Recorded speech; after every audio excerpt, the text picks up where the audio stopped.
if we help someone do estate planning and keep more of what they've built and worked for inside their family estate versus, say, allowing the IRS to take, half of it or what have you.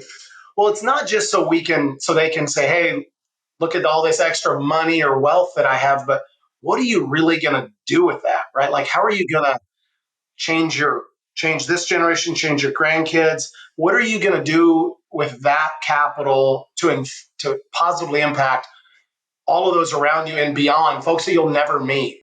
My friend, welcome to Fatherhood Field Notes. Your role as a father is critical. You are so important, man. The way you show up is going to have a ripple effect well beyond your lifetime.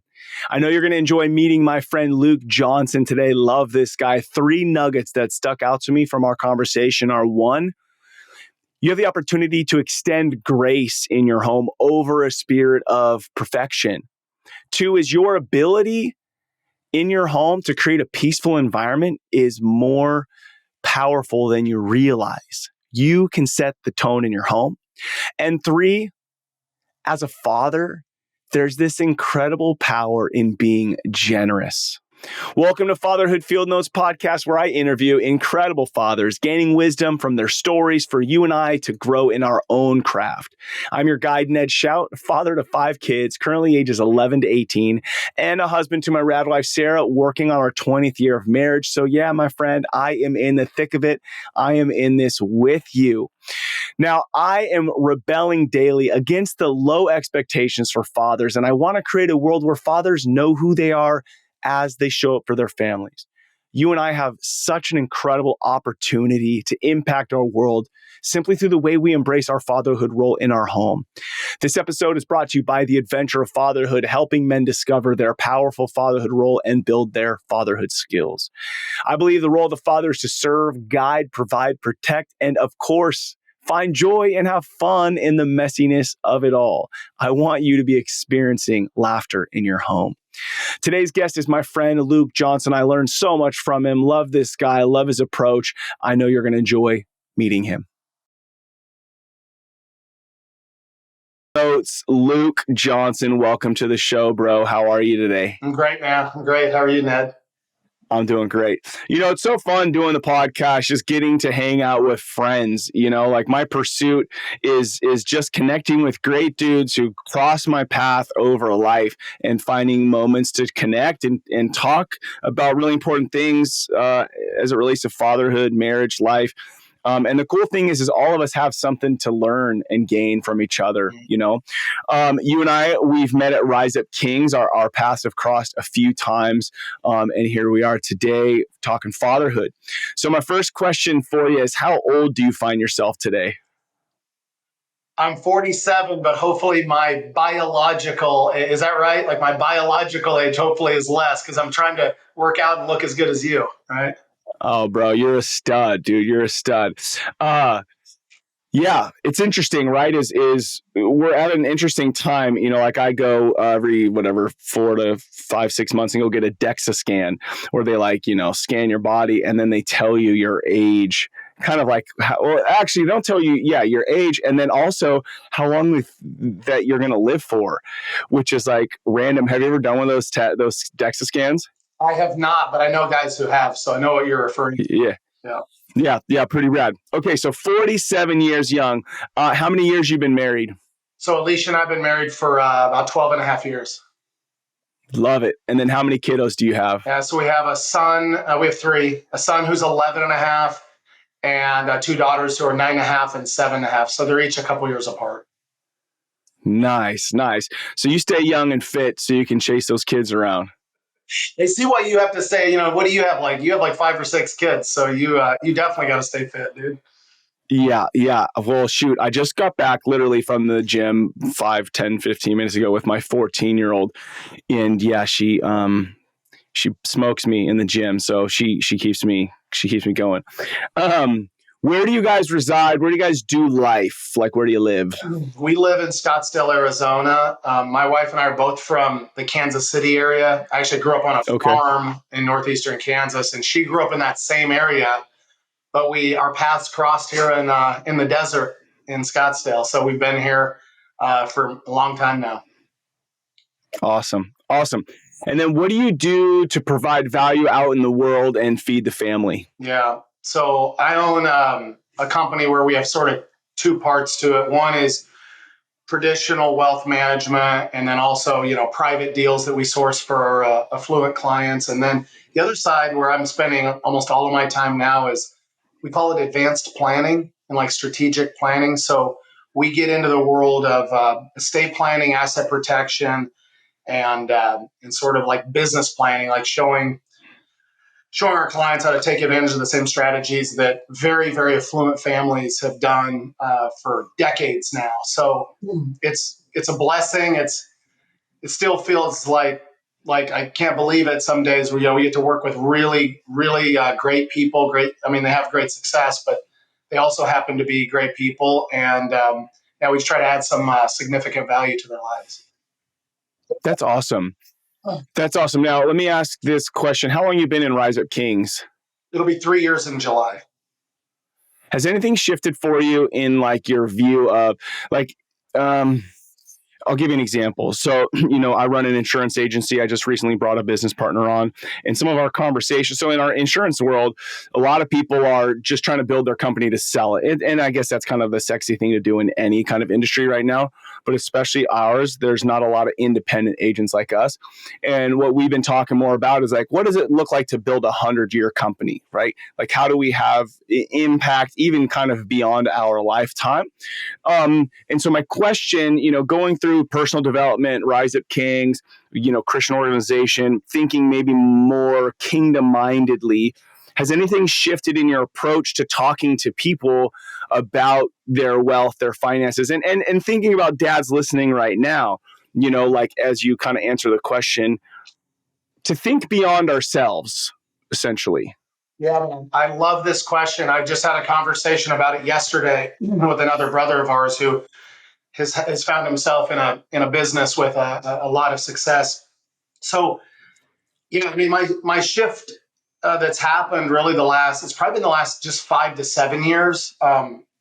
I've always thought it was important to have coaching. High level Christian men have mentored and coached me for a number of years, and then Rise Up Kings came along 3 years ago and has really been an incredible blessing. And I think that Mm-hmm. the biggest shift I've seen is simply just this one thing, right? Everything that we do in terms of efforts within our business to grow the company, to create more revenue, thus create more profitability, while we're impacting the lives of all these families. But it's like, how are we using not only our day-to-day interaction with people, but the resources, right? The actual financial blessings that come in the door. How are we using this, right? We've heard this before, to build his kingdom right here on Mm-hmm. earth. How are we using it to influence other people? How are we, I have a front row seat to all these successful families that get referred to us that we work with. I just told a guy yesterday, a couple years ago, I finally just said, you know what? I'm done sort of tiptoeing around the professional line, and I'm just going to start opening up a little bit more about faith and giving and philanthropy and charity Yeah. and church. And man, what's really happened is we heard it the other day from a very successful businessman. He told me that he found it so refreshing and encouraging that beyond the business that we're doing, that we could talk about the deeper why we're doing what we're doing. Mm-hmm. So one example on the finance side would be, if we help someone do estate planning and keep more of what they've built and worked for inside their family estate versus, say, allowing the IRS to take, half of it or what have you. Well, it's not just so they can say, hey, look at all this extra money or wealth that I have, but what are you really going to do with that, right? Like, how are you going to Yeah. change this generation, change your grandkids? What are you going to do with that capital to positively impact all of those around you and beyond, folks that you'll never meet, And so that's led into conversations about, giving to their church, who is now raising money to build, a school in Tanzania, right, or what have you. Mm. And if they can latch on to, and then what does that do?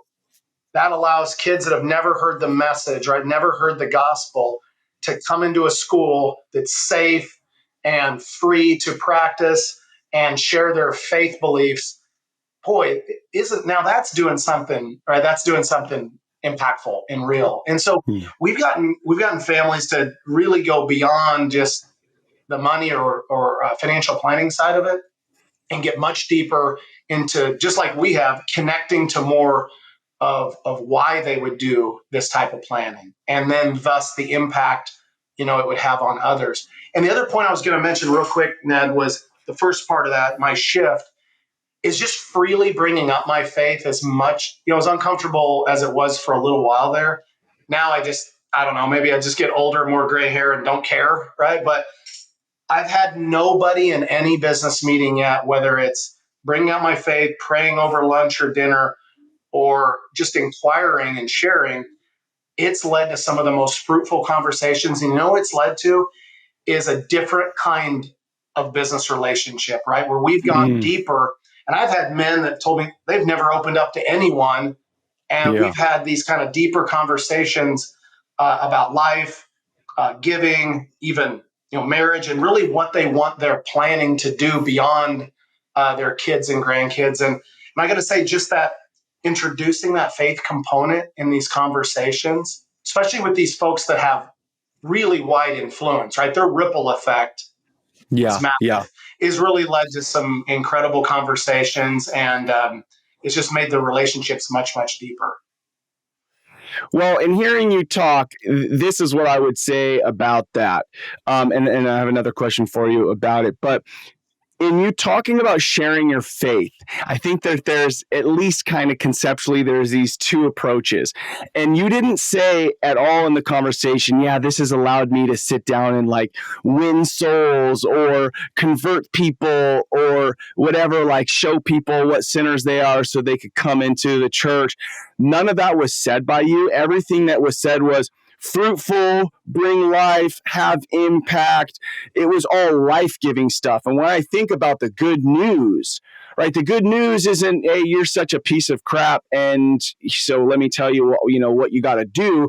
But it's, hey, you have a life, you have an opportunity to create and do massive, amazing things with what you create. So let's expand our capacity to have life-giving impact.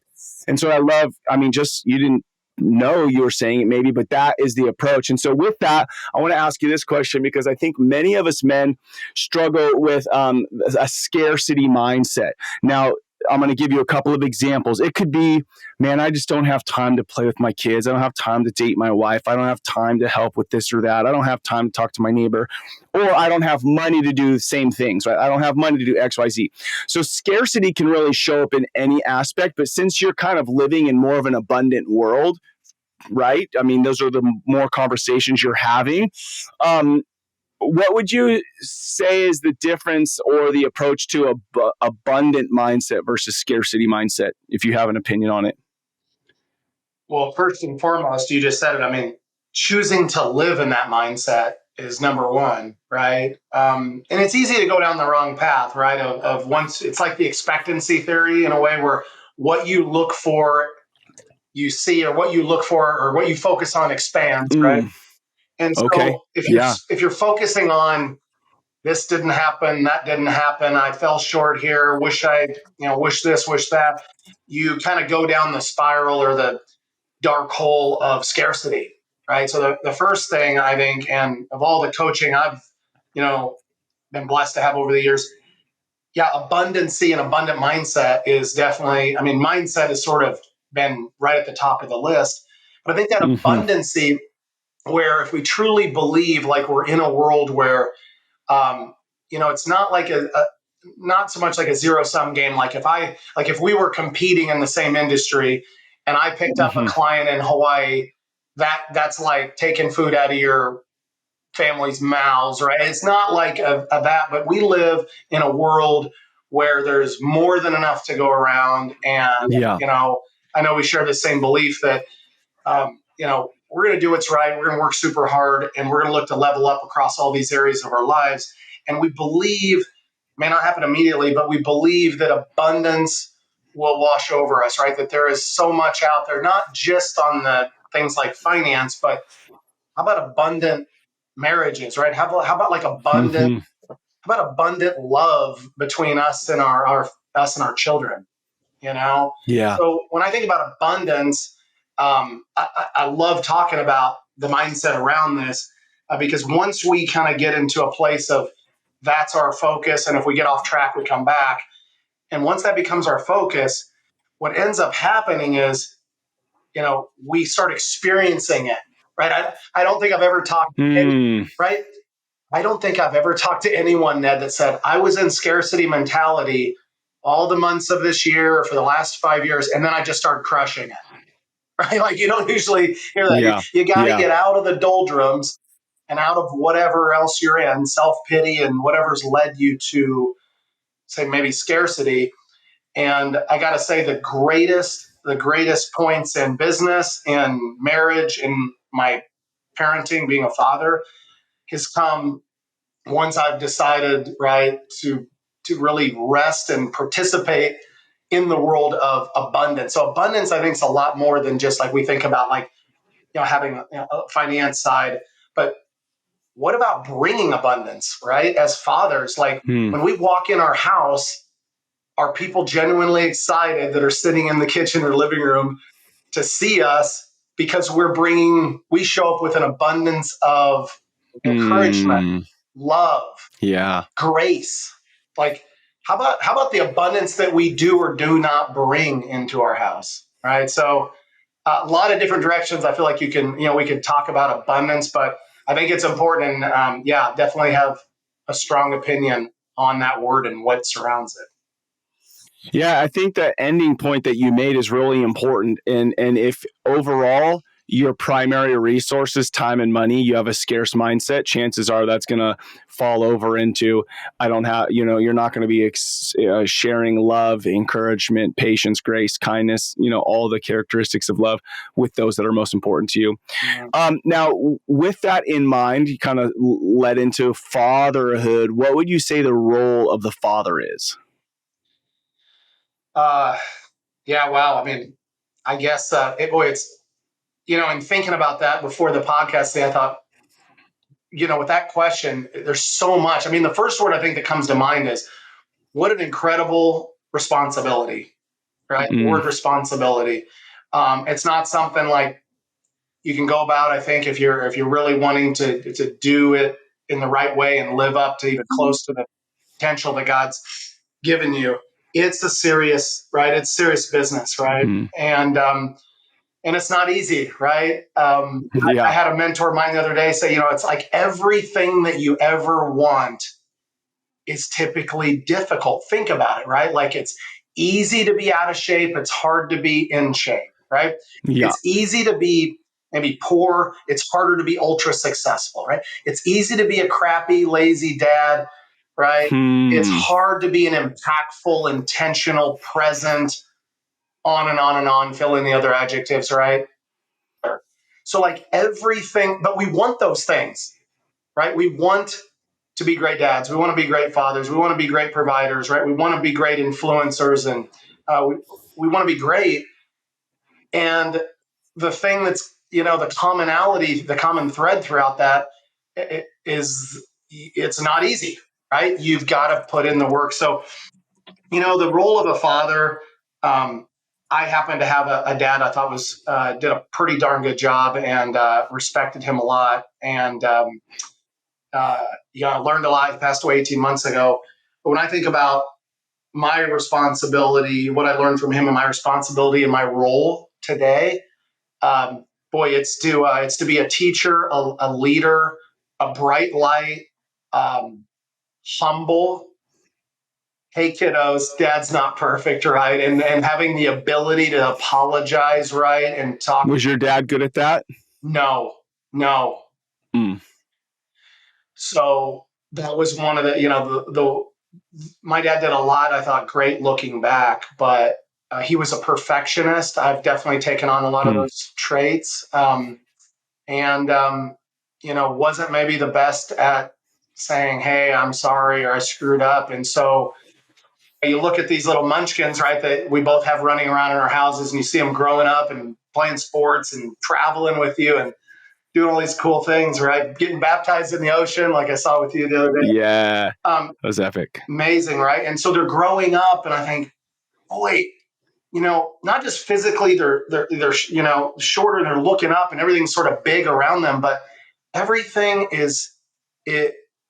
Things that are common to us because we've been around for 40 plus years is just they're especially when they're very young, they're just trying to figure it out. And it took Mm, many years for me to go, man, you know, maybe we need to introduce some more grace and forgiveness into the way you're coming across as a father, because tend to bring that level of high expectations and perfectionism at yeah. times. I had to say, man, look at these kids, like they're just looking up to you, as hopefully one day they, one of my daughters said it, once, is like they're looking up to you and hopefully you can be their hero one day, right? And so they're just trying to figure out the world. And man, so our role is a lot, right? It's multifaceted. And I think it's about being a spouse and being a father, right up there at the top of the list, right? And it's definitely not for the faint of heart. And boy, it takes the work, but the obviously what we get in return, right, with what we see with our families, Oh yeah, the all worth, fulfillment is all incredible. worth it. So since you kind of brought this up, I think it's some very unique questions. So what would you say is one thing you learned from your dad in a positive light that you are implementing in your home or kind of building upon?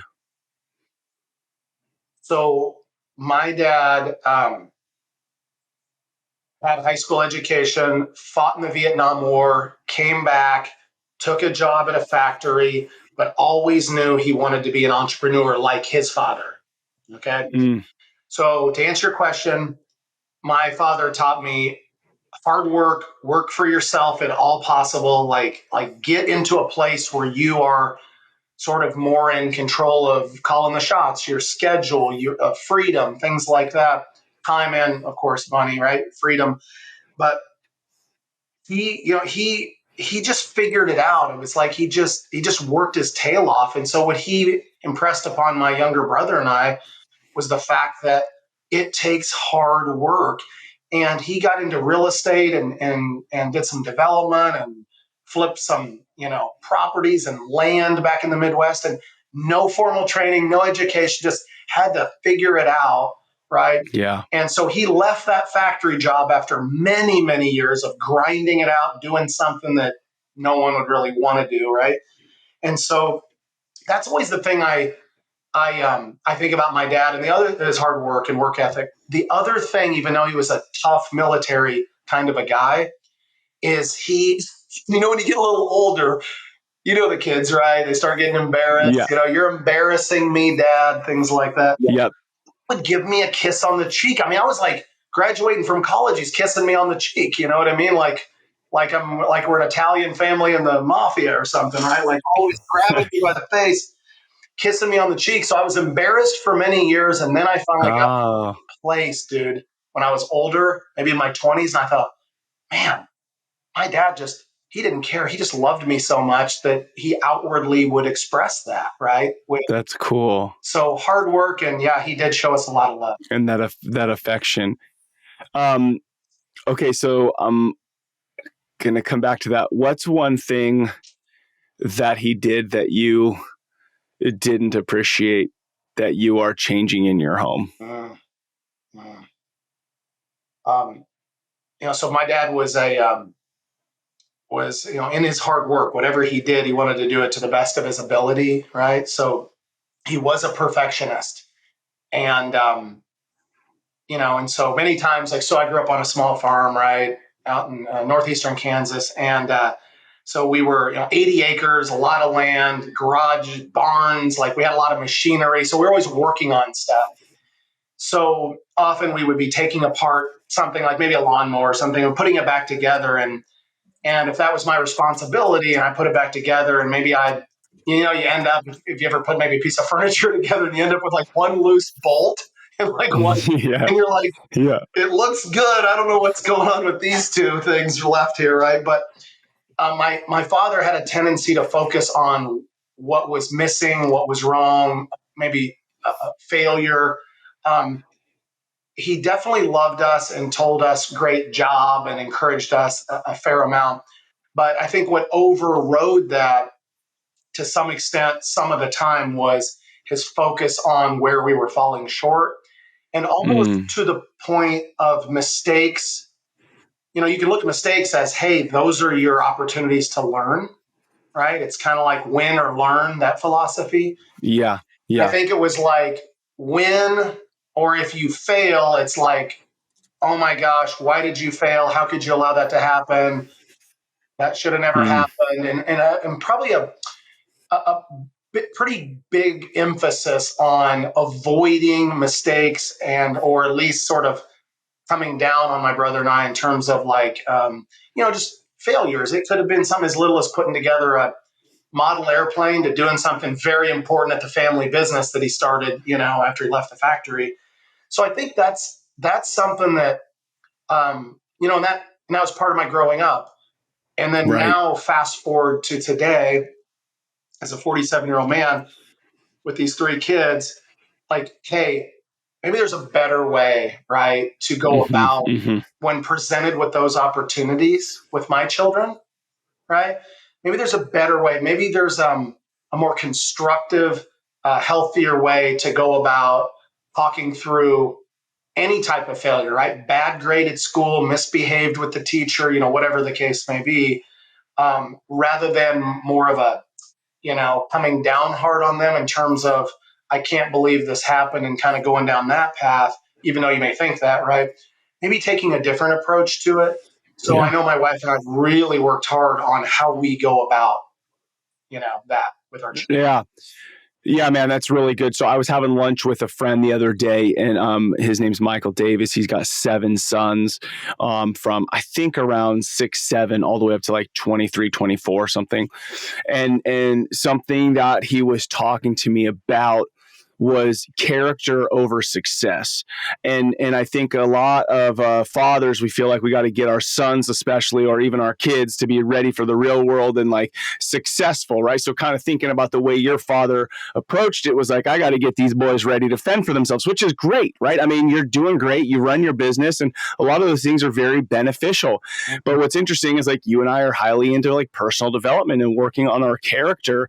And not that we didn't have good character growing our businesses, but this idea that, so basically, Michael was saying, I would rather have my sons take more time to be successful and have character through the process than be so focused on get success over character. And so then as you share, that you and your wife are approaching these like win or learn, moments. I mean, where's our character built? Our character isn't really built in, I got a home run. I mean, maybe I'm not a prideful jerk about it, but the character is built in those failure moments, right? So Mm, when you hear that kind of sharing of the character over success, what else does anything come up to you, or any additional thoughts you have? yeah, I mean, boy, isn't that what we really want? I mean, my wife and I have, like, we have like a parenting mission statement, a family mission statement, Oh, vision. We sick. did a vision board 2 weeks ago, just Alicia and I. And when you think about character, I mean, goodness, I mean, our goal is to raise and launch young adults into the world, right? That hopefully possess a love for the Lord, right?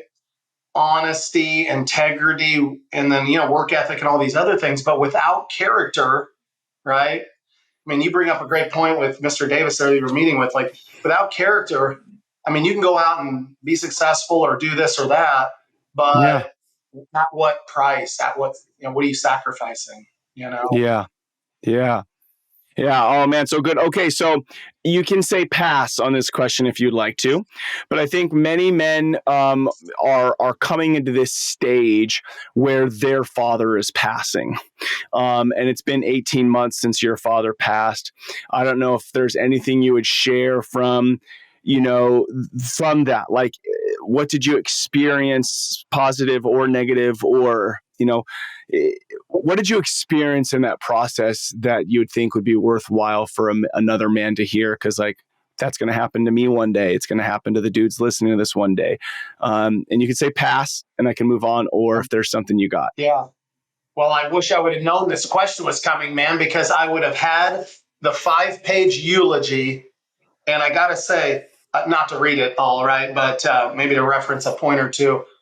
But that aside, it was it's one of those things. So I had time, right? We had the services a couple weeks later in September of 22, and I had time to reflect on my dad's life, on my upbringing, just all our interaction. We actually spent a ton of time with my parents on different vacations and golf trips and cool stuff. I mean, he showed me how to play golf, and I went on to play college golf. So if he introduced me to the game of golf, and so there were many other things, right, that he taught me how to do. But in reflecting and preparing to speak in front of all the people, it was a packed house at this church outside of Kansas City. And, as I look back on that and, yeah, I mean, leading up to his passing, very difficult. And you kind of afterwards, you have some time to sit and reflect and some highs and lows. Some days you're good, next day you're bursting into tears, I think, when I look back, there's so many memories, right? There's so many memories. And I just had so many memories flooding to the surface, right? In terms of the sacrifice of a dad and the effort. So he took us to church, right? My mom and him were married for 46 years, and Wow. truly death do us part, right? So they set a great example there, right? Yeah. When he started working at the factory, by the way, I mean, get this, and I know it was 1974 or whatever, right? But $3.70 an hour, right? I mean, you imagine. So wild in the United States, right? And so then you go through, they get married, they have my brother and I. And how did I travel to junior golf? How did my brother go? And how did he go kart race? My parents weren't wealthy, right? We never lacked really for anything. It's kind of the story you've heard, right? You've never lacked for anything. You never really knew, you never really thought of yourself, are we rich? Are we poor? You just had a house and you just enjoyed being a kid and your upbringing. Dude, when I looked back and reflected and then prepared to write his eulogy, I just thought of so many memories, and most of them had to do with sacrifice, effort, and just a true. He was a very generous man, right? And so he was generous with his time.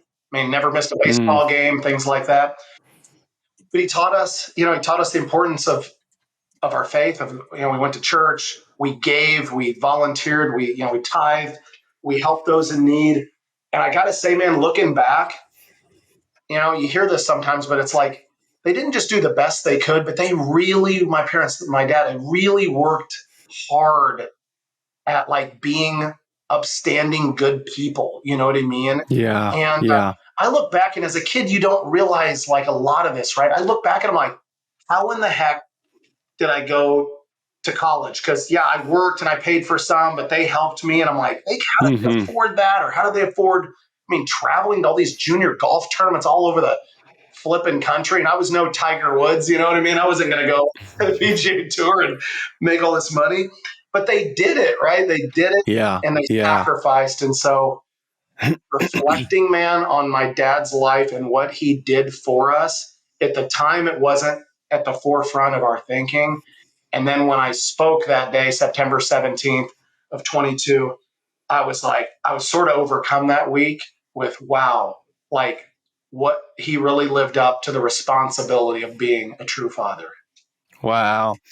Man, full circle in the sense of the word responsibility, right? When I asked you the role of the father, your first word was responsibility. And I'm sure there's going to be things that your kids and my kids both say that they wish you and I would have done differently, right? If asked the question, but to then go, but they did.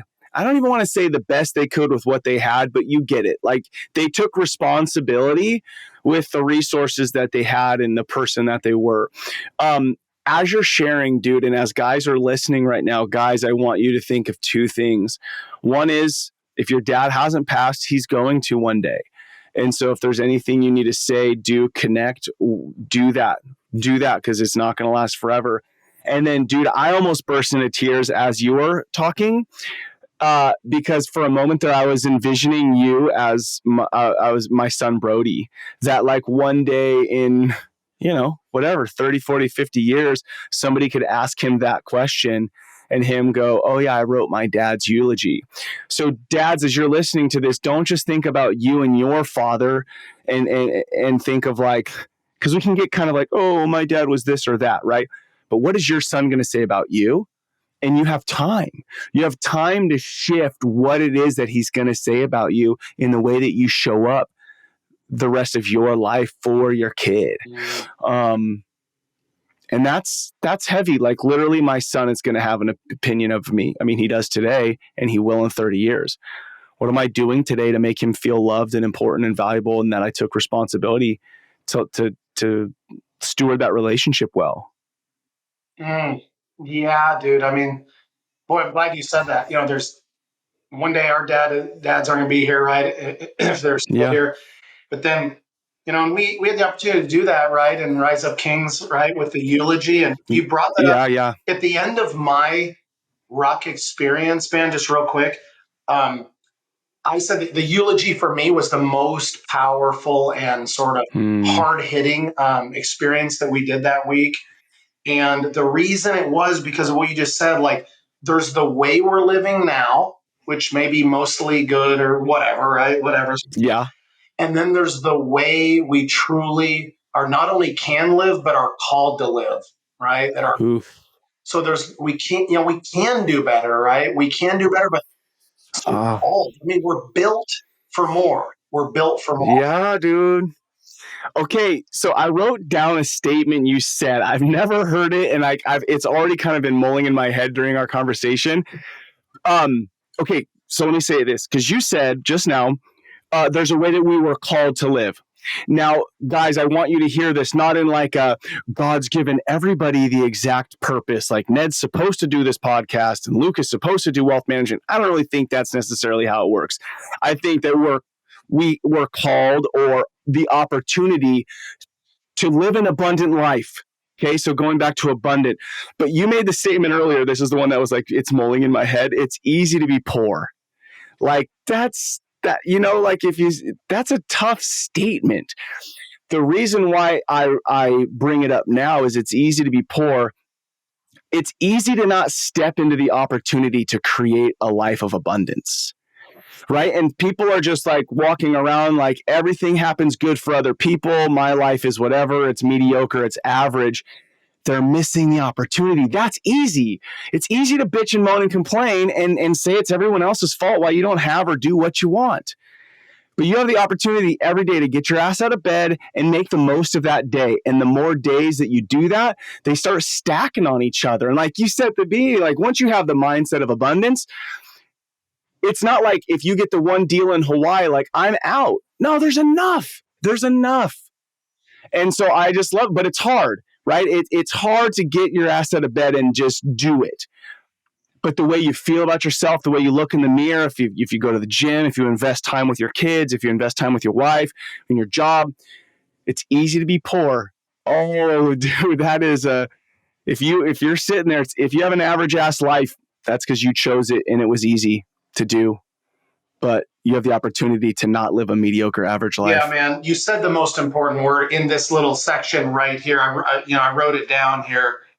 The three My words soapbox. we choose, right? We choose daily, right? We choose every day. So just piggyback on what you just said there. I think so many times we say, well, those guys are, they do this or they do that. What do they do in their life? It could be anything. It doesn't have to be where you're creating a lot of wealth or anything. It could be, oh, that guy runs a missionary or an orphanage but I'm not real. I could work for him, but I don't, we choose to see ourselves, I really believe, as leaders, as followers, as great dads, as whatever the heck as employees, as business owners. but we choose how we think and we choose what we do every day, right? Yep. We Yep. truly choose how we think and what we do every day. And it's up to us, right? One day at a time, we can make truly impactful changes in our lives and change the direction of where we're headed. So I just want to say that the word choose, man. I mean, we all have that power within us to make choices. So Okay, bro. So I'm going to share this with you. And this is interesting because, like, as soon as we start talking about abundance, we tend to lean into finances. And then you also brought up the, like, missionary work in Africa or whatever you just said. The thing I want to say that I've been spiritually challenged on lately is if you truly want an abundant life and you want to wake up every day and choose to make the most out of life, I would say your first and foremost is your marriage. Like, choose to have an abundant marriage. I think outside of that, like, the fulfillment, the joy will come. And what's funny is you get the most successful businessmen who are vulnerable and open to get in a room. We might rap about our businesses forever, but if we're going to go deep, we're going to go serious, we're going to start talking about our marriages, right? Like, always, it happens always with men. mm-hmm. And so I think leaning into your marriage, I had another thought on it, but leaning into your marriage, and it doesn't matter how much you make or what your job is or anything, you can have an abundant life if you lean into that. Shoot, I lost my train of thought. Any thoughts on that? Yeah, I wondered if you were going down the path of I always think like the ripple effect, right? So I feel like if you're focusing on your marriage, okay, well, obviously, for you and I and many others, faith right in there at number one. But let's assume that, but let's focus. If you're focusing on having an abundant marriage and pouring into that in a way, obviously we're up and down every day and not perfect, but truly focused and intentional and pouring into that, does that not spill over into how you grow your relationships with your children, how you interact at the office or with your employees or with your business partners? Does it not spill over and have influence over maybe the rise and growth of your business? Are you not in a clearer state of mind and a freer state of mind versus if you're grinding it out and it's like maybe driving a car with square tires, so to speak, like plonk, plonk, plonk, like you can never get into any kind of a groove. And what is the ripple effect of chaos at home between you and your wife? I mean, I don't think that propels you to be a better father or a better leader at the office, right? Or, better at your church or better at leading any charitable organizations that you're involved in.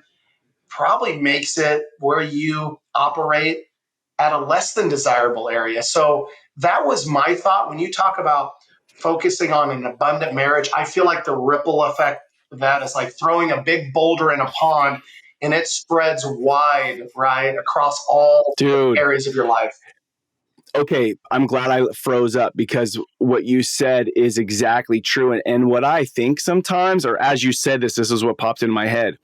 I think some of us who are like really about fitness or really about our business or really about even fatherhood, we allow those things to take a precedent or priority over our marriage. And our marriage, like, we're crushing it at work, but we're not paying attention to our marriage. I'm crushing it in fitness because I'm not satisfied in my marriage. I'm putting the kids above my wife because it's easier, right? It's easy to be poor. It's easy to have a shitty marriage. It's easy, right? It's hard to have a good marriage because, dude, it is freaking hard to be married, bro.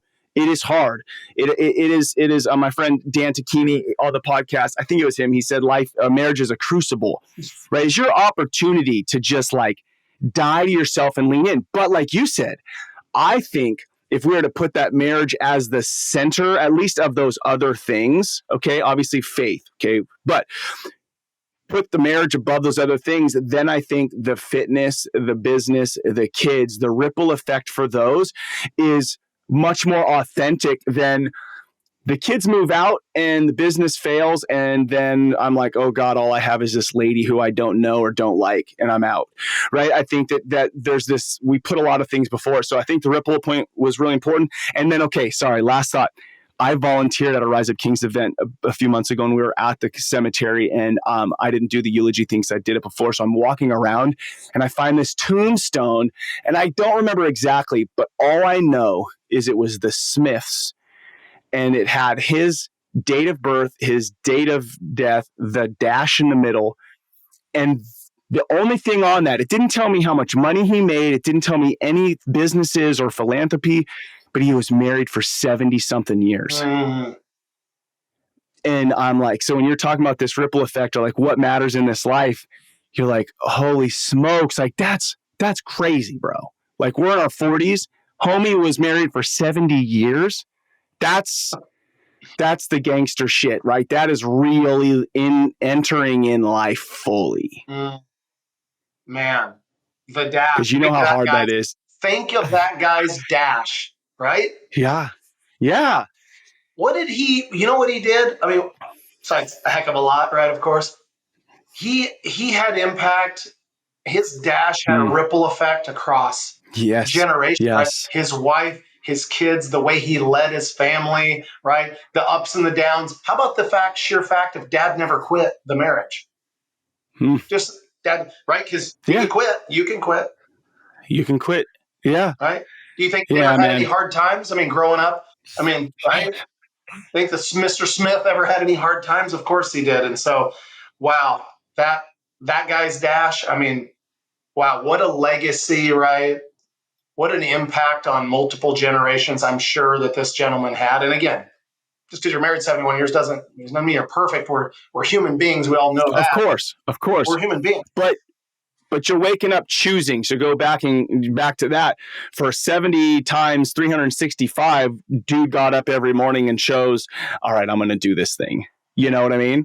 Love it. Okay, bro, this podcast is Fatherhood Field Notes. You're doing it. I'm doing it. We're just like open up life, sharing stories. It's epic. I'm like sad that we're, 45 minutes into this because I could talk for 2 hours with you.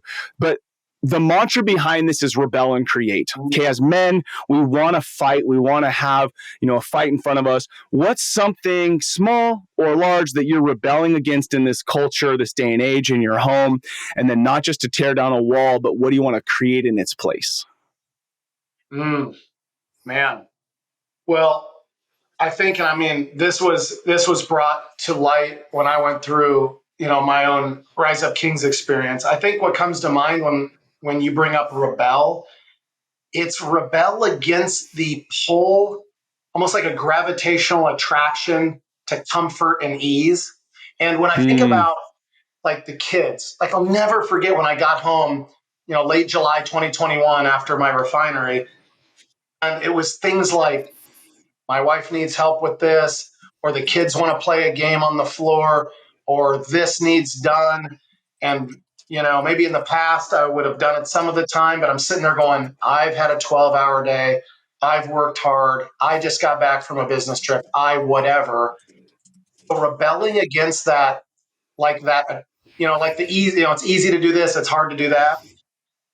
It's like, dude, rebelling against that attraction of just going over toward the side of falling into that comfort and ease and making decisions out of what will make me the most comfortable and what will be the easiest path right now, even though I know that, getting up and going outside and doing whatever with my son, or, what, my wife forgot something in the grocery store.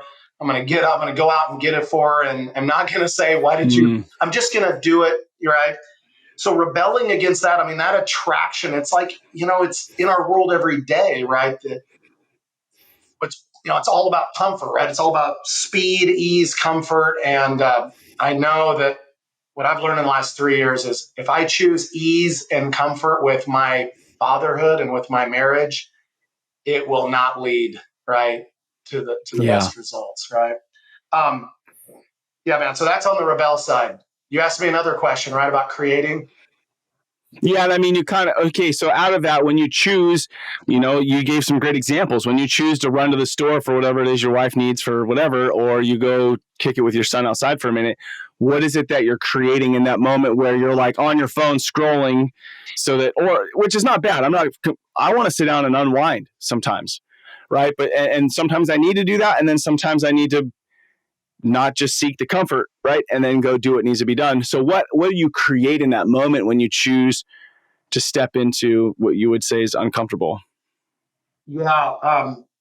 Try to frame this up clearly and concisely. So, you know, I want to create, right? I want to create an environment in my household where my family knows they can count on me. Hmm.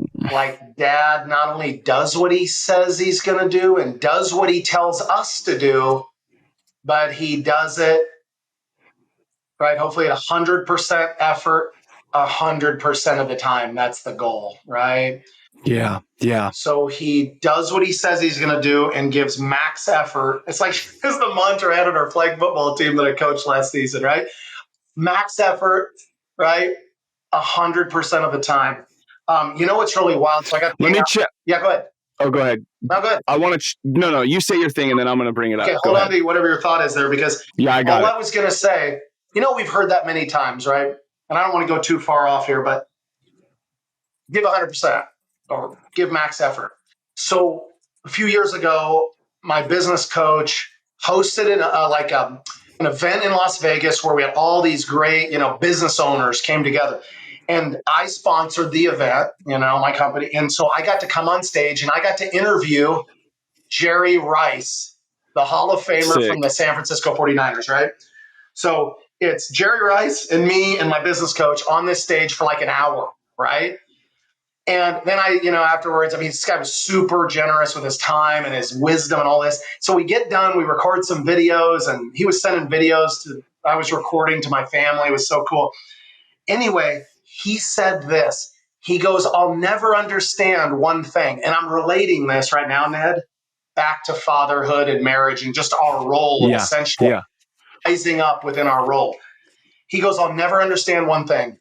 Why would you not give 100% when it's 100% your choice 100% of the time? Mm. So it's just like, why would you not give 100% when it's 100% your choice, right? And I thought of that and I thought, oh, well, I came up with all these reasons. Well, I'm tired, I'm this, I'm that, or whatever. But we know deep down it doesn't lead to better lives by taking the easy path. But I just thought, you know what? What a great example. Jerry Rice, I know we're talking athletics with him, never was the fastest, never jumped the highest, didn't go to the best college, right? Mississippi Mm. Valley, flippin' state. No one's heard of him since, right? Mississippi Valley State. But you know what he did? He gave 100%, 100% of the time. He knew it was his choice. And he went on to become arguably the greatest wide receiver of all time, right? And I relate that back to today, whether it's fatherhood or marriage, man, we have enough, right, skills and know-how to execute. It's just whether, Yeah. back to this word that I wrote and circled, whether we're going to choose to give 100%, right, with what we're blessed with. Mm. So the way that you explained it, when you first said 100%, I think sometimes we default to this idea of perfection, and giving 100% is not perfection. And your analogy of Jerry Rice was great, right? He wasn't the fastest, he wasn't this, he wasn't that. But giving 100% doesn't mean that you will be perfect, and it doesn't mean that you won't make mistakes. So going back to that opportunity, like you had said about your dad saying sorry, that's such a great thing for us. Like when we do make mistakes, to just fully own them, so our kids can see and learn from us and how we apologize and how we handle those situations. But if you have to apologize, that's part of giving 100%. Right? The idea that I'm going to be perfect is just like incorrect thinking. And it's kind of like slavery. It's so much more freeing to be able to go to my 18-year-old and be like, dude, dad sucked earlier. I'm really sorry. And authentically mean it. Right. And you don't want to be toxic where it's like you're doing the same thing over and over. So you better be working on yourself so you're not. But yeah, dude, your analogies were really, I think, opened up what you mean by 100%. Well, and lastly, man, on that, if we are never apologizing and saying, hey, Shipley, hey, Sophia, speaking to our sons or daughters and humbling ourselves and apologizing and taking accountability, how in the world it's going to feel like an daunting, unachievable task to ever live up to our insane expectations. And it ends up being like creating a defeated kind of attitude within our children. if dad's always here and never makes a mistake, how can they possibly live up to that? Right? Right. It creates a strain on the family that we don't want there. We don't want that to exist. So um, you're right, man. Humbling ourselves and just taking accountability and just saying those words, I'm sorry, sometimes to our kids definitely when needed. Wow, what does that do for your family dynamic knowing that Yeah. children are going to know, my children are going to know we all make mistakes, and that's where the greatest learning and growth comes from anyway. Yeah. Yeah. Dude, so good. Man, Luke, we could keep going forever. Before I ask my last question, is there anything that I missed, anything that you want to say or share that you think would be valuable? And then once, if you do or don't, I have my last question for you. No, man, I just think that, fatherhood is just one of those very, very top things at the top of the list that us dads in this country and all over the world, right? I mean, have to know that this is serious business and take it to heart, right? I mean, I just think it's, you know, we often talk about like, we see people as success, like look at this successful businessman or look at this successful guy on social media or whatever. But Hmm. man, like success as a father that's going to impact potentially thousands, if not millions of people, that our children go out and all the people they touch and they touch and they touch. Yeah. We are Yeah. setting our children up to go out and influence everyone that they meet. And then that person will influence who everyone they meet. And the web just goes to, Yeah. countless people. So the Yeah. responsibility we have as a dad. So man, I just wanted to, when you asked me to be on this, I was just hoping I wouldn't, like I said, disappoint you. And No. secondly, man, I just encourage you, keep doing the work, man. Keep doing these. This is fantastic. Love it, dude. Yeah. It fatherhood matters, dude. It matters. And guys like you who are showing up, giving it their all 100%, and owning the wins and the fails, dude, is we need more of that. So here's my last question, legacy question. Imagine 40 years from now, okay, you're at the tail end of it and you peer into the homes of your children and they're close to your age now, kind of family. And what is it that you see playing out in their homes that just puts a big grin on your face, a tear in your eye to go, man, I showed up? And that ripple effect is in effect, even with me not standing in that house. Well, the first word that comes to mind that came from Jesus, right, is love. I mean, I know that I've taken certain attributes from my dad, maybe on the not so positive side, that were more about like accomplishment and things like that, and then obviously a lot of good things like hard work and generosity and faith. But I would just want, if I was peering into that home with the question you just framed up for me there, I would want to see a lot of love and a lot of encouragement, right? And instilling, and it's what Alicia and I work super hard on. I mean, failing all the time, right? But working super hard on is instilling a burning self belief, right? Like a self Mm, belief that's so strong, it's ironclad, right? It's unbreakable. It's amazing what folks can do personally, professionally with self belief. And without a very, very strong self belief, what are you going to have? You're going to have a limiting belief system. You're going to say, oh, I yeah. can't do that. That's for those people. I'll just stay right over here and do this. Or maybe you might say, I could never be that good of a dad or be that public speaker or start this business or whatever, lead a Bible study. I mean, pick anything, right? It can be Yeah. small Yeah. or Yeah. large. And so that's something that just in the last few years, a couple of books that I had read, and my wife and I just talking about parenting, um, positive parenting, and that self belief, man. Boy, dude, my Hmm. middle one. So we got a boy and two girls. Our middle one is the close. She is the most introspective, straight A, very girly, bursts into tears all the time. But she is just like, I mean, a 9-year-old is stumping me a lot now, right? It's getting crazy. Yeah. Yeah. Yeah. She says to me last night, Dad, how am I going to do I want to be 4 or 5 things. How am I going to do all these things? Because, I'm good at these, but I'm not good at that. When I tucked her into bed last night, the only thing that flooded into my mind was just instill a rock solid self-belief within this Hmm. daughter, because she's going to figure it out. I don't know. One day she says she Yeah. wants to be a teacher. Next day she wants to be a missionary or who knows what. All great things.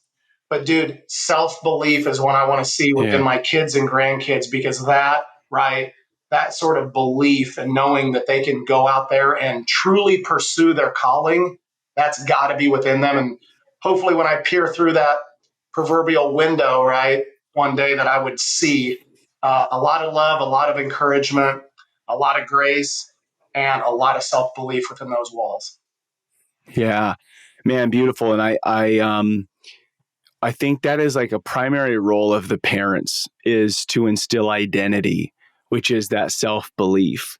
And when you have that self-belief and that security, knowing who I am, where I came from, then love and encouragement can be authentic, right?